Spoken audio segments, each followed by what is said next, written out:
Why Seneca said virtue is stronger than fortune. A wealthy merchant wakes one morning to find that fire has swept through the city in the night. His warehouses are ash, his ships at harbor have been reduced to charred wood, and the fortune he spent decades building is gone in a single gust of fate. His neighbors expect wailing, despair, and perhaps even the kind of collapse that leaves a man broken beyond repair. But instead, they see him walk calmly among the ruins, his steps measured, his gaze steady.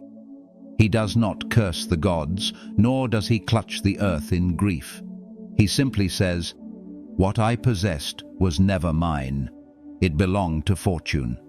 But what I am belongs to me." What allows a man to stand unshaken when everything external is stripped away? How can someone lose what the world calls everything and yet still possess everything that truly matters? Seneca gives us the answer with words that cut deeper than time. Virtue is stronger than fortune. Today, we chase fortune as though it were oxygen. But 2,000 years ago, Seneca warned us that it is an unreliable master. What happens when fortune turns her face away? What happens when the things we rely on most slip through our hands like sand? The Stoics believed that there exists a strength no storm can destroy. That strength is virtue. Fortune is a strange goddess. The ancients carved her in stone with a blindfold across her eyes, a wheel in her hand, and wings upon her feet. She is swift, she is unstable, and she never stays long in one place. One day she crowns you with wealth, applause, and health. The next she strips you bare without reason or explanation. And yet we, generation after generation, make offerings to her as though she were the source of happiness. We labor for her approval, tremble at her displeasure, and build our identities upon her fragile gifts. Seneca stood in the middle of Rome, a city drunk on luxury and ambition, and declared something that sounded almost like madness. Fortune is powerless over the truly good man.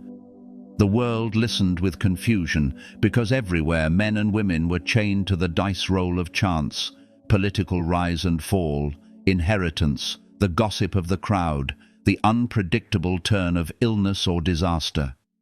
But Seneca, who had himself been banished, recalled, slandered, and nearly executed, spoke with the authority of one who had walked through fire.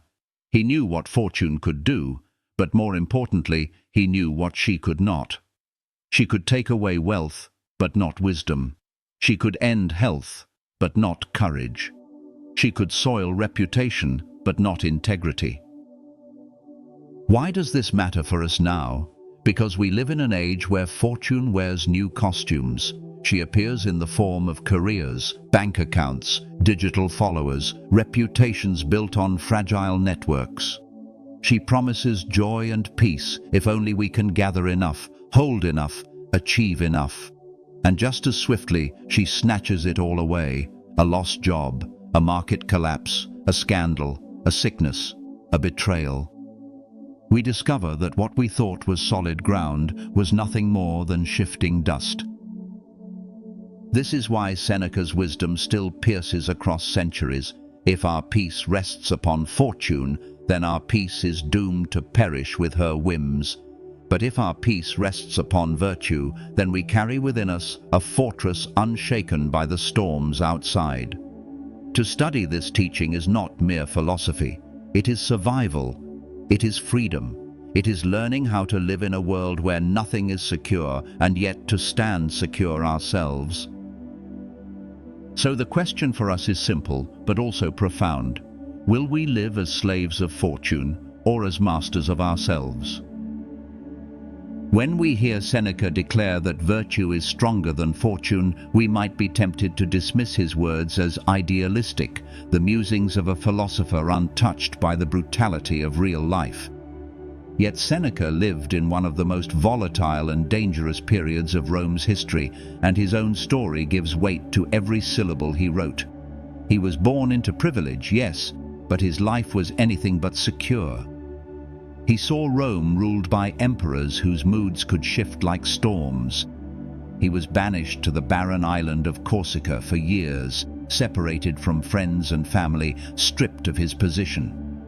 Later, he was recalled and placed at the very heart of power, tutoring the young Nero, a position that seemed like fortune's blessing but would later reveal itself to be fortune's trap. He amassed wealth, influence and prestige, only to find them poisoned by suspicion and envy. Eventually, accused of conspiracy, he was ordered to take his own life. In every chapter of his existence, fortune lifted him high only to dash him against the rocks. Seneca understood the cruelty of external chance because he bore it in his own flesh. His health was fragile from youth, plagued by illness that nearly claimed him several times. His political career was stained by envy and the dangers of court intrigue. He walked daily with the knowledge that the emperor's whim could extinguish him without trial. This was not a man theorizing from an ivory tower. This was a man who knew fortune's blows intimately, and yet still dared to say she was powerless over the soul that clings to virtue. He lived in a Rome that glorified wealth, power, and spectacle, yet he preached to his student Lucilius and to us that these things are nothing more than toys in the hands of chance. Fortune might adorn us with crowns, but she never lets us keep them. He saw senators rise in splendor only to be condemned the next day. He saw generals return to the applause of the people, then fall victim to slander or exile. If anyone had reason to distrust fortune's gifts, it was Seneca. In the midst of such a world, Seneca asked the same question we must ask. What can a person build their life upon that fortune cannot tear down? His answer, echoing the great tradition of Stoic thought, was virtue. And before we can understand why it is stronger than fortune, we must understand what the Stoics meant by this word. Virtue, in the Stoic sense, is not merely moral goodness in the narrow way we sometimes use the term today. It is the excellence of the soul, the highest alignment of human life with reason and nature. The Greeks called it arete, excellence, flourishing, the fulfillment of one's true purpose. For the Stoics, virtue is the only true good because it alone is fully in our control. Wealth, status, health, even the length of our days, all of these lie outside our command. They are gifts on loan from fortune, and she may recall them without notice. But virtue, the cultivation of wisdom, courage, justice and temperance, rests wholly within our power.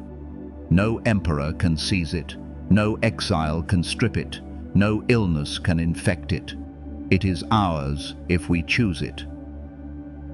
Seneca explained that fortune may hand us riches, but without virtue, riches corrupt. Fortune may bless us with power, but without virtue, power enslaves. Fortune may grant us pleasure, but without virtue, pleasure degrades. The strength of virtue lies in its sovereignty. It needs nothing from outside. Wisdom teaches us to see things as they are, not as they seduce us to believe. Courage arms us to face fear and suffering without surrender. Justice binds us to fairness, refusing to be warped by greed or envy. Temperance restrains our desires so that they do not become chains. Together, these four pillars form a fortress that fortune cannot breach. This is why Seneca could say with boldness that a man stripped of everything could still stand greater than kings if he held on to virtue. For kings with all their gold tremble at the loss of it, but the man of virtue, even in poverty, even in chains, is free. He is master of himself. Fortune can touch his circumstances, but she cannot touch his soul, and in that soul lies the only treasure worth calling eternal. Fortune is a skilled deceiver. She dazzles us with promises of happiness, whispering that if only we can gather enough wealth, secure enough power, or enjoy enough pleasures, then we will finally be safe, finally be whole. But her gifts are illusions, shimmering mirages on the desert floor. A man builds his life upon them as though they were solid stone, only to find they dissolve beneath him like mist. One day, fortune smiles and crowns him with applause, friends, and prosperity. The next, she turns her face, and the very same man is abandoned, mocked, or ruined. Seneca often described fortune as fickle, a goddess without loyalty. To those who trusted her, she was a cruel mistress. He warned that if our joy depends on her, then our joy is always in danger. Imagine a house constructed on shifting sand. When the weather is calm, it stands proudly.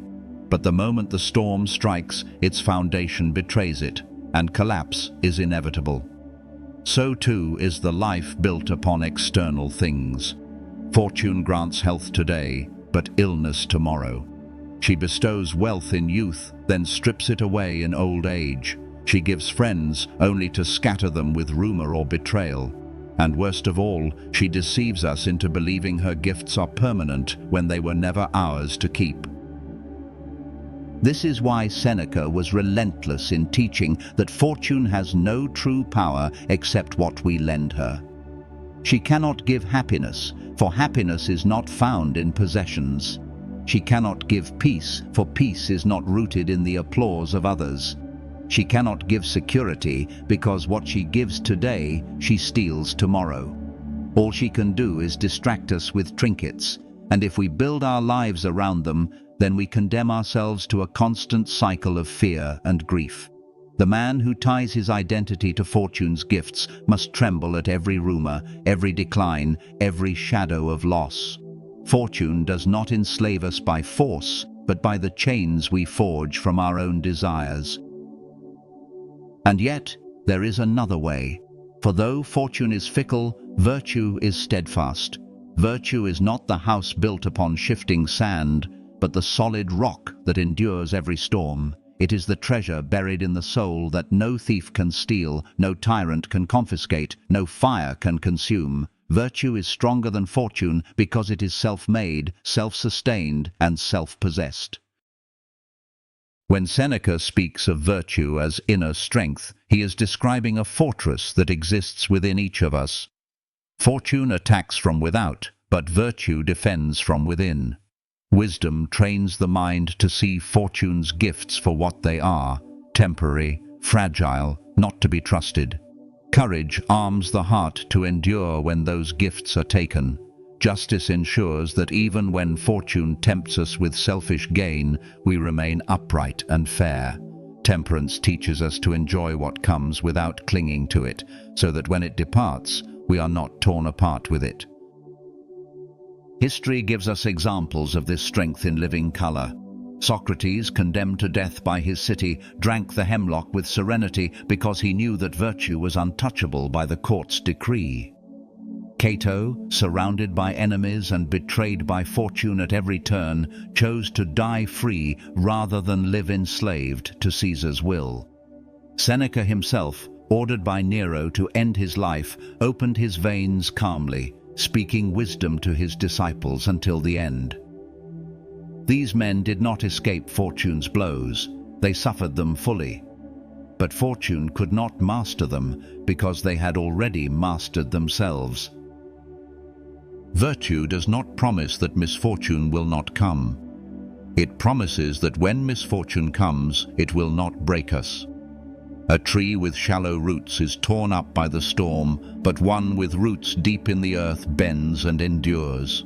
Virtue is the deep root. It is the inner strength that allows a man to lose everything and yet remain whole, to suffer pain and yet remain unbroken, to face death and yet remain at peace. This is why Seneca could say with absolute confidence that virtue is stronger than fortune. For fortune rules the world outside, but virtue rules the world within. And the man who rules himself cannot be ruled by anything else.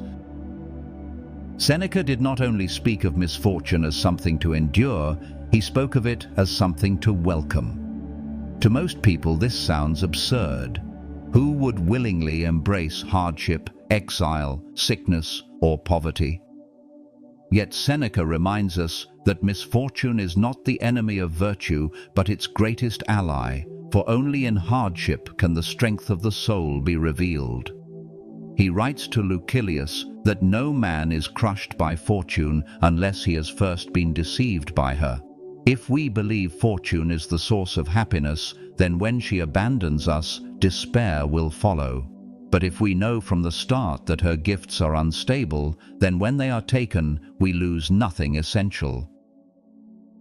Seneca likened adversity to a test.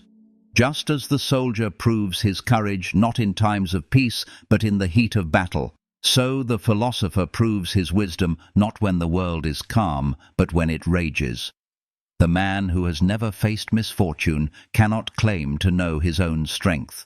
Fortune, by striking us, gives us the chance to discover that we are stronger than her. The loss of wealth becomes the training ground for contentment. The sting of slander becomes the classroom for integrity. The onset of illness becomes the forge in which patience is hammered into steel. In this way, what seems like harm becomes the very soil in which virtue grows. Seneca's own life was punctuated by such trials, and he often reminded his readers that one should not merely endure them with gritted teeth, but embrace them as opportunities. He urged Lucilius to rehearse poverty, to eat coarse bread and wear rough clothing, so that when fortune withdrew her gifts, he would already know how to live without them. He taught that every blow from fortune should be met with gratitude, for it offers us a chance to prove that we are more than the sum of our possessions. The wise man, he said, is grateful even to fortune when she tests him, because without resistance, the soul cannot grow strong. If we fast forward to today, we see that the worship of fortune has not faded, it has only changed its form. The modern world has built an empire around her, though we no longer call her by name. Instead, we call her success, fame, wealth, beauty, or status. Social media feeds our hunger for her approval.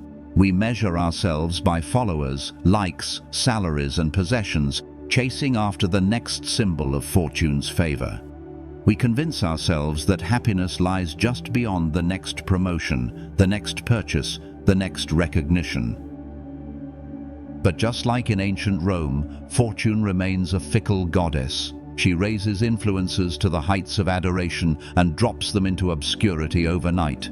She blesses companies with sudden wealth, only to crush them in the next economic downturn. She adorns faces with beauty that time quickly erodes. The modern worshipper of fortune is no more secure than the Roman noble who depended on the emperor's favor. In fact, we may be even more enslaved because technology magnifies our dependence on fortune's gifts. The Stoic message is desperately needed in this culture of endless comparison. Seneca reminds us that fortune's gifts are indifferent. They have no moral weight, no true power to make us happy. They can be used wisely or foolishly, but they never define us. When we tie our identity to them, we doom ourselves to fragility. We tremble when we gain, fearing loss, and we despair when we lose, forgetting that what is essential remains untouched. In the glow of our screens, fortune seduces us into endless striving, but virtue still whispers the same truth it did in Rome. Happiness is not for sale, not for rent, not dependent on fortune's fleeting gifts. It is found only in the mastery of the soul, in the cultivation of character, in the freedom that comes when we no longer bow before fortune's throne. Seneca's challenge to us is to open our eyes, to see the illusion for what it is, and to have the courage to build our peace not on shifting sand, but on the unshakable ground of virtue. Seneca was no enemy of fortune. He never denied her existence, nor did he despise her entirely. He simply saw her clearly. Fortune is neither friend nor foe. she is indifferent. Her gifts are tools, and their value depends entirely on the hands that wield them. Wealth can corrupt the greedy, but in the hands of the just, it can be used to relieve suffering. Power can enslave the ambitious, but in the grasp of the wise, it can serve the common good. Pleasure can debase the indulgent, but tempered with self-control, it can be enjoyed without mastery over the soul. Seneca often reminded his readers that fortune herself is not evil. It is our relationship to her that determines whether we are enslaved or free. The wise man does not cling to her gifts, but neither does he despise them. He accepts them when they come, and he releases them when they go. This attitude transforms fortune from a tyrant into a servant. When fortune blesses us with abundance, the wise man uses it as an opportunity to practice generosity, to cultivate temperance, to strengthen gratitude. When fortune withdraws her gifts, the wise man uses that loss to sharpen endurance, to practice courage, to reveal what cannot be taken. Seneca himself experienced this shift in perspective during his exile in Corsica. Stripped of political influence and separated from the glittering life of Rome, he turned inward to philosophy. What many would have called disaster, Seneca called a gift. Exile became the soil for contemplation, for writing, for deepening his grasp of Stoic truth. Fortune had taken away one life, but in doing so, she had given him another. This is why Seneca could tell Lucilius that fortune should be thanked even in her harshness, because she gives us the stage upon which virtue may act. She supplies the conditions, whether in wealth or in want, for us to practice the art of living well. The paradox is striking. Fortune may think she humiliates us, but in reality she serves us.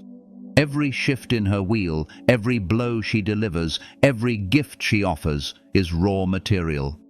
To the unwise, it is rubble. To the wise, it is building stone. Fortune's blows cannot harm the man who knows how to turn them into strength, just as fire cannot harm gold, but only purify it. The question, then, is not whether fortune is kind or cruel. It is whether we are wise enough to use whatever she hands us as fuel for virtue. Seneca insisted that virtue must be tested in fire. Words, beliefs, and ideas mean little if they are never challenged. A man may speak bravely when the world is calm, but the measure of his soul is revealed only in storm. Misfortune, therefore, is not a curse, but a proving ground. Fortune, by opposing us, gives us the chance to become what we claim to be. He wrote to Lucilius that the good man is like a soldier who longs for battle, not because he loves war, but because only in conflict does he reveal his strength. What use is courage if no fear confronts us? What use is patience if no suffering endures? What use is wisdom if life never confuses? What use is justice if there is no temptation to betray it? Virtue grows only when it is exercised, and exercise requires resistance. Misfortune provides that resistance, hammering against us until we discover the steel within. Seneca himself lived this truth to the very end. When Nero commanded him to take his own life, he did not rage or collapse in despair.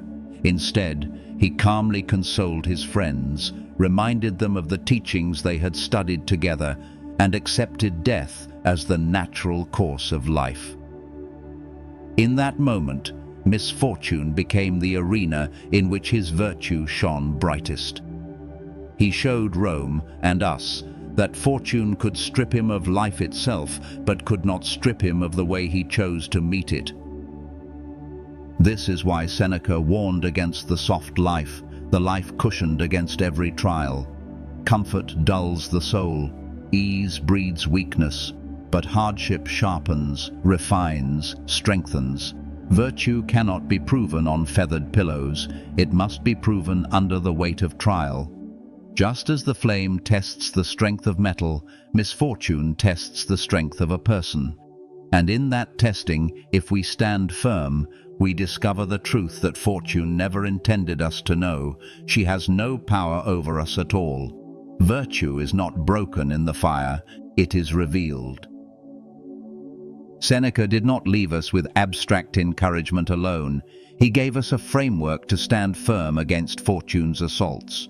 The Stoics spoke often of the four cardinal virtues: wisdom, courage, justice, and temperance, as the unshakable pillars of a life that fortune cannot topple.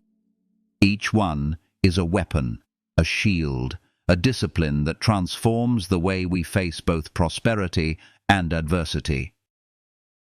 Wisdom is the first and greatest. It is the art of seeing clearly, of stripping away illusion. Wisdom teaches us that fortune's gifts are neither good nor bad in themselves. They are indifferent. Wealth is not happiness, poverty is not misery, death is not the end of what truly matters. Wisdom allows us to look fortune in the eye and say, "I know you for what you are." Without wisdom, we are like children dazzled by trinkets. With wisdom, we stand free from the spell of appearances. Courage is the second pillar. Fortune often terrifies us with threats, the loss of health, the pain of suffering, the approach of death. Courage does not deny fear, but chooses not to bow before it. Seneca taught that the courageous man walks into the uncertainty of tomorrow with steady steps. He may feel the sting of misfortune, but he is never mastered by it. Courage is the heart's defiance, the resolve that says, "Strike if you must, fortune, but you will not find me trembling." Justice is the third. Fortune tempts us not only with fear, but with opportunity. When wealth flows in, when power is placed in our hands, justice demands that we do not abuse them. It restrains the impulse to greed, cruelty, or betrayal. Justice teaches us that how we treat others matters more than what fortune gives or takes. Even when stripped of everything, the just man will not harm another to save himself. Justice is the anchor of integrity when fortune tests our morality. Temperance is the fourth. When fortune smiles, she intoxicates us with pleasures and abundance. Temperance steadies the hand and cools the appetite. It teaches us to enjoy without clinging, to receive without becoming enslaved. The temperate soul is not swayed by excess nor broken by loss, because he has never allowed himself to be ruled by desire. Seneca praised temperance as the art of being content with little, of not needing fortune to bring more than what is sufficient. Together, these four form an inner citadel. Wisdom unmasks fortune's illusions. Courage faces her blows. Justice denies her power to corrupt. Temperance keeps us free from her bribes. A man who has cultivated these virtues is like a fortress set upon solid rock. Fortune may rage at the gates, but she cannot enter.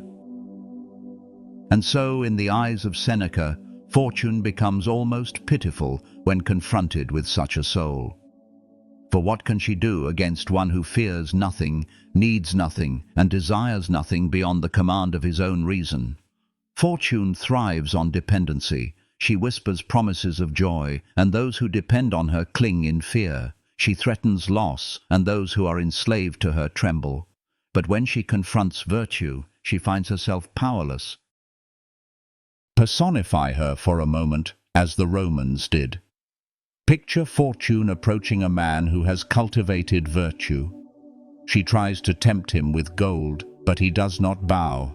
She tries to terrify him with poverty, but he does not tremble. She threatens his body with illness, his reputation with slander, his life with death, but he remains calm, unbroken, unafraid.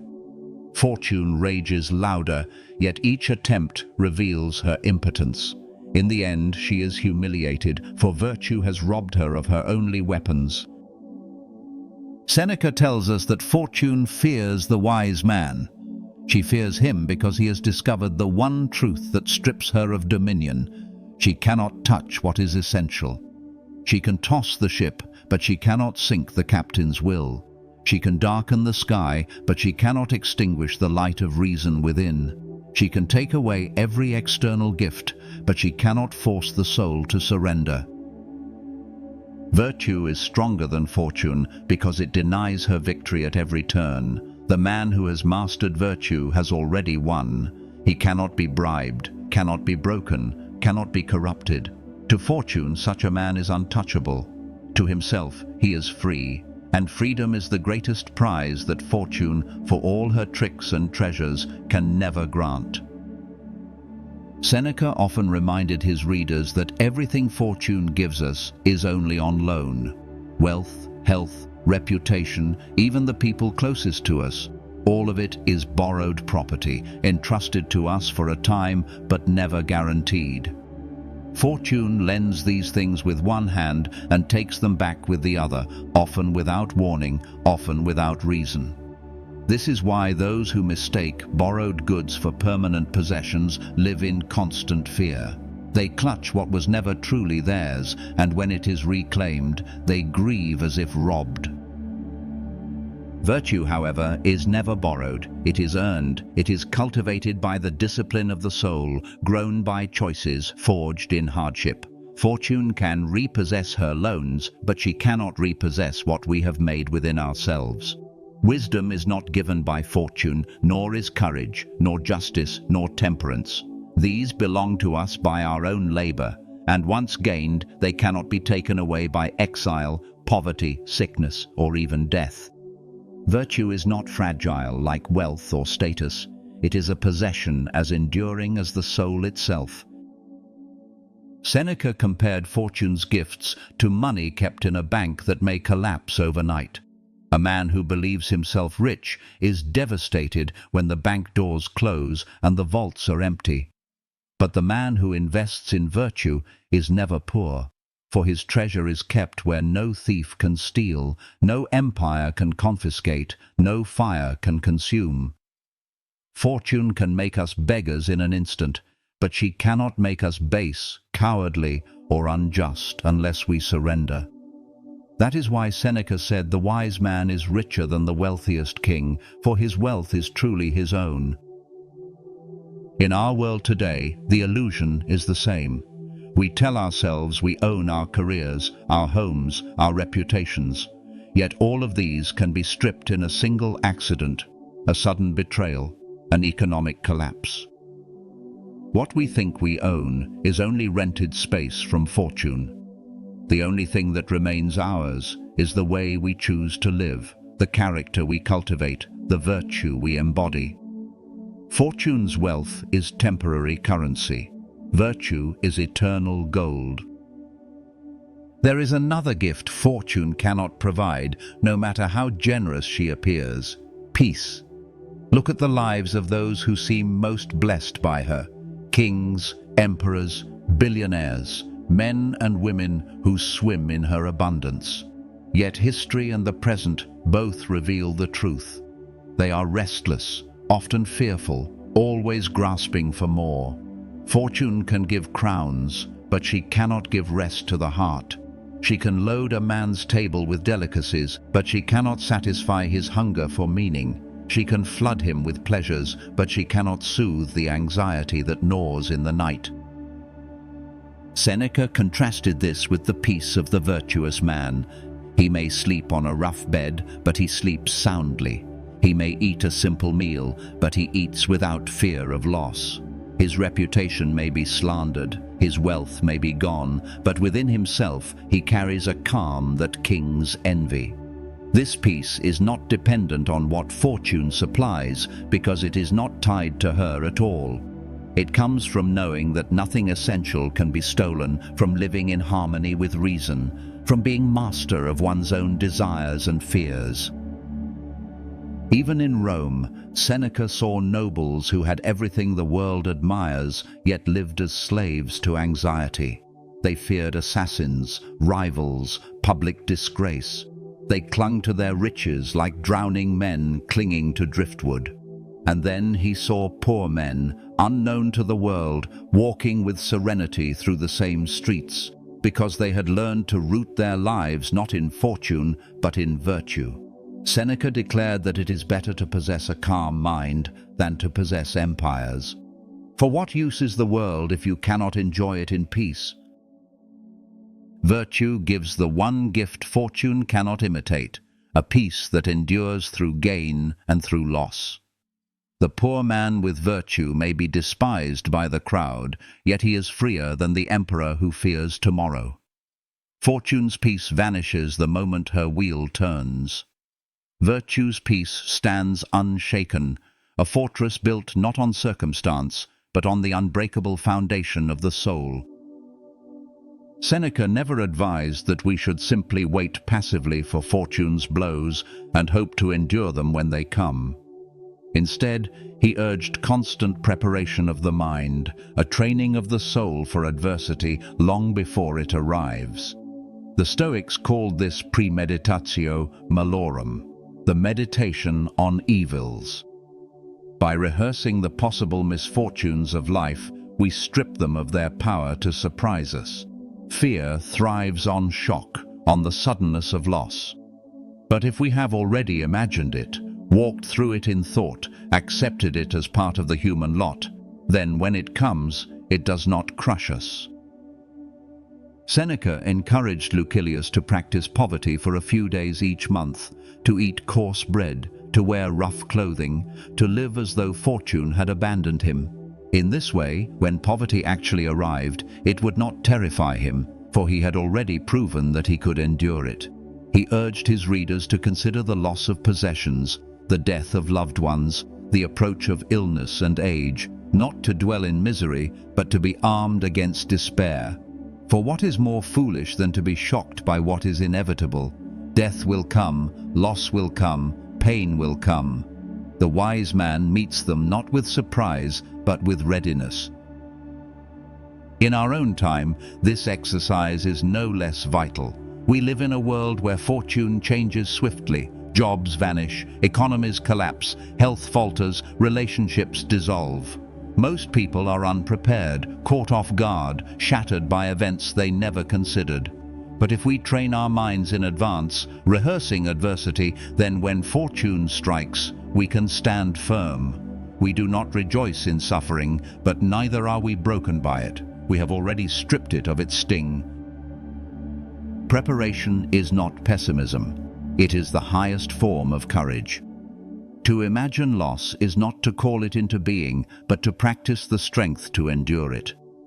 When the storm finally arrives, we will not be found trembling. We will meet it with the steady gaze of one who says, "I have already walked this path in my mind. I am ready." Fortune cannot defeat the man who has rehearsed her every weapon. He is a soldier fully armed before the battle begins.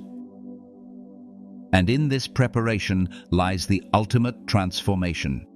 Virtue makes us masters, and fortune becomes our subject. For the man who depends on fortune is her slave. His joy rises and falls with her gifts, his peace trembles at her threats, his very identity bends under her wheel. But the man of virtue turns the order upside down. He no longer fears fortune's gifts or her losses, because he has learned that they are neither blessings nor curses. They are material, nothing more, opportunities for practice. Seneca tells us that the wise man is sovereign in himself. He does not rule cities or command armies, but he possesses a greater empire, mastery over his own soul. Fortune may dictate the external world, whether a man is rich or poor, healthy or sick, honored or disgraced. But virtue dictates the inner world, whether a man is free or enslaved, calm or restless, content or miserable. This is why the Stoics declared that fortune governs only bodies and circumstances, but virtue governs the self. And the self is where true power resides. In this way, fortune becomes a servant of the virtuous. She cannot command him because her gifts and blows alike are used as exercises. Wealth becomes an opportunity to practice generosity, poverty to practice endurance. Health allows him to serve others, illness to practice patience. Honor tests his humility, disgrace tests his integrity. Whatever fortune delivers, the wise man transforms into fuel for virtue. She believes she rules him, but in truth she is his instrument. This is the secret Seneca presses upon us. Virtue makes us free, not by removing misfortune, but by making misfortune powerless. A man who has mastered himself stands above fortune's wheel, watching it spin without fear. He may be touched by its motion, but he is never controlled by it. The storms may howl, the waves may rise, but he stands as captain of his own soul. Fortune is no longer his mistress. He is her master. Seneca drew a sharp distinction between pleasure and happiness, between fortune's offerings and the soul's true contentment. Fortune can shower us with wealth, drape us in purple robes, crown us with honors, and surround us with comforts. But these things are only decorations on the surface of life. They cannot penetrate the depths of the soul where happiness resides. Virtue alone reaches that place. It alone provides the kind of joy that does not rise and fall with circumstance. Happiness, to the Stoic, is not the absence of pain or the abundance of pleasure. It is the state of a soul in harmony with reason, a soul that desires only what is within its control and accepts with peace what is not.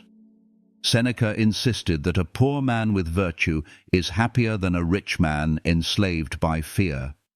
The rich man may feast every night, but his heart trembles at the thought of losing what he has. The poor man may eat simple bread, but he does so with calm, for nothing essential can be taken from him. Which of these, Seneca asks, is truly happy? The one who has more, or the one who needs less? Our modern age proves his point with startling clarity. We have wealth and comforts that Rome could never dream of, yet depression, anxiety, and restlessness abound. Fortune has lavished us with gifts, yet still we are not content. Why? Because contentment was never in her power to give. True happiness does not come from more possessions, higher status, or greater pleasure. It comes from mastering the soul, from cultivating virtue. Wisdom teaches us to see clearly. Courage gives us strength to endure. Justice makes us upright. Temperance frees us from excess. These are the roots of happiness. They grow not in fortune's soil, but in the soil of the soul. Seneca told us that virtue is not only stronger than fortune, it is the very definition of a happy life. For the man who has virtue carries joy within him. He walks through wealth without arrogance, through poverty without shame, through life without fear, through death without despair. Fortune may touch his circumstances, but she cannot touch his peace.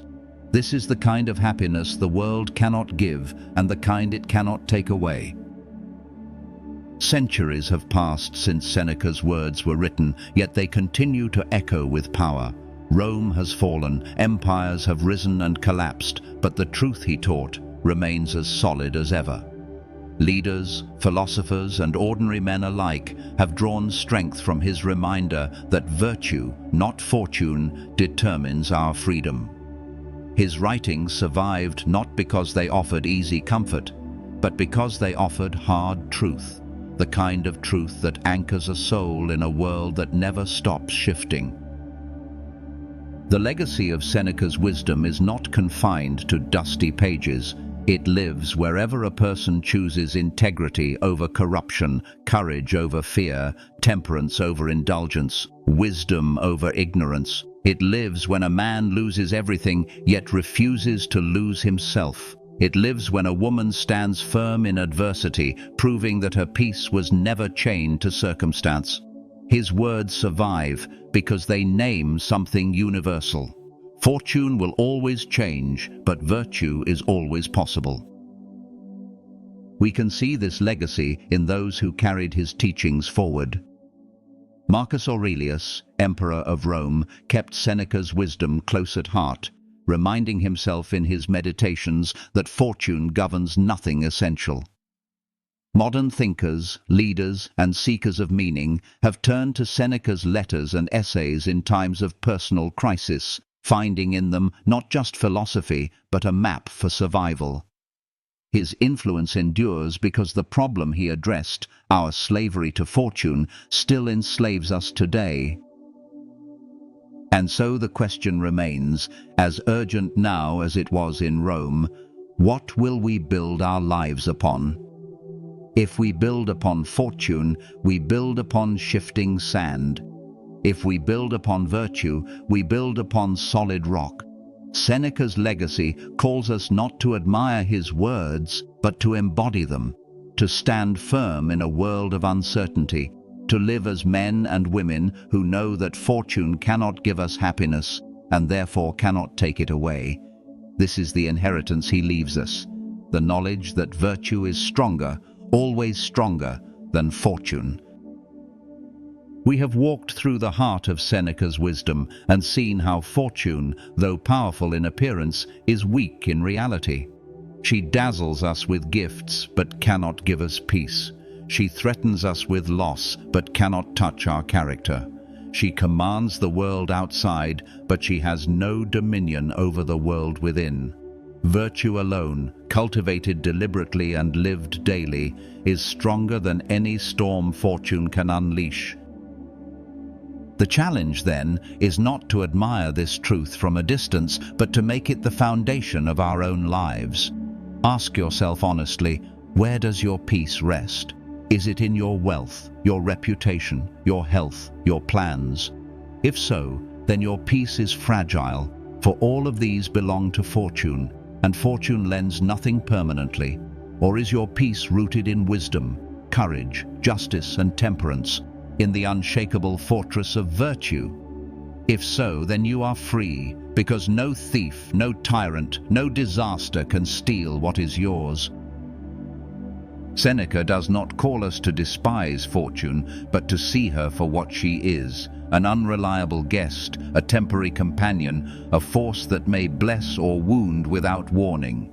To build your life upon her is to live in constant fear. To build your life upon virtue is to live in freedom. This choice is before us every day. Will we chase the glittering illusions, or will we cultivate the quiet strength that cannot be shaken? Let Seneca's voice echo in your mind. Virtue is stronger than fortune. Carry it with you when fortune smiles, so you are not deceived. Carry it with you when fortune frowns, so you are not broken. Carry it with you when you stand at the heights of success or walk in the valleys of loss. For if you live by this truth, you will stand firm no matter how the wheel of fortune turns. If these words stir something within you, do not let them pass as mere ideas. Begin today. Practice a small act of courage, of self-restraint, of justice, of wisdom.